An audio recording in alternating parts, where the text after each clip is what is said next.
আজকের আমি মুরগির ছাল নিয়ে নিয়েছি আর এই চাউমিন নিয়ে নিয়েছি।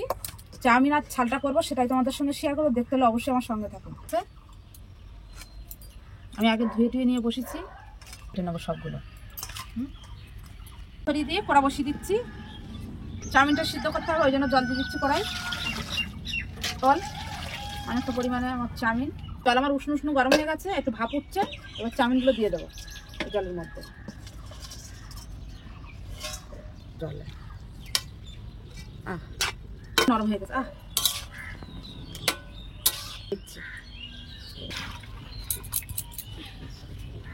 আমি অল্পটুকু সাদা তেল দিচ্ছি, ডিমটা ভেজে তুলে নেব। দিয়ে দেবো, দিয়ে দিচ্ছি।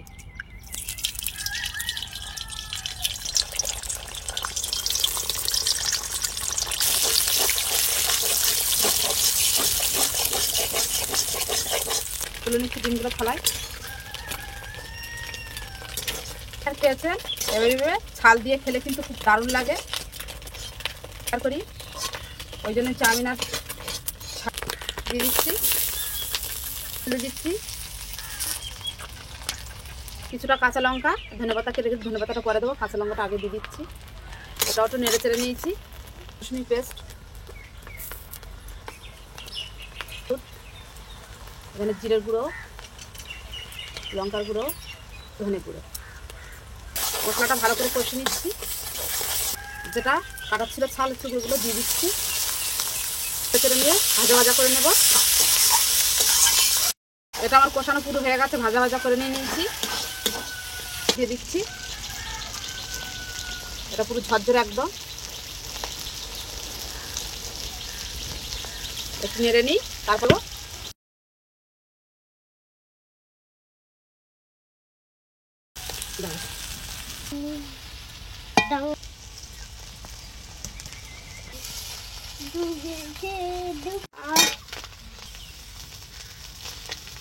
ভালো করে দেখিছে পাতা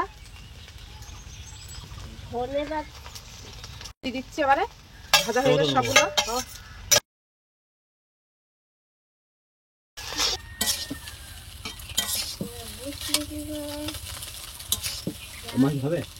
এটা আমার হয়ে গেছে, এবার আমি নামিয়ে নিচ্ছি। এটা বলো কি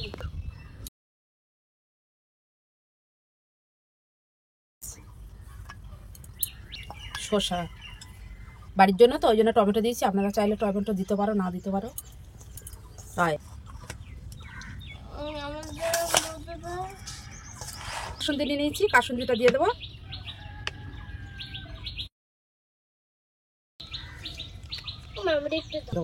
এখানে সস নিয়ে নিয়েছি, সসটা মিক্স করে নেবো ভালো করে। এবারে দেখতে দেখো একদম কত সুন্দর হয়েছে চাউমিনটা।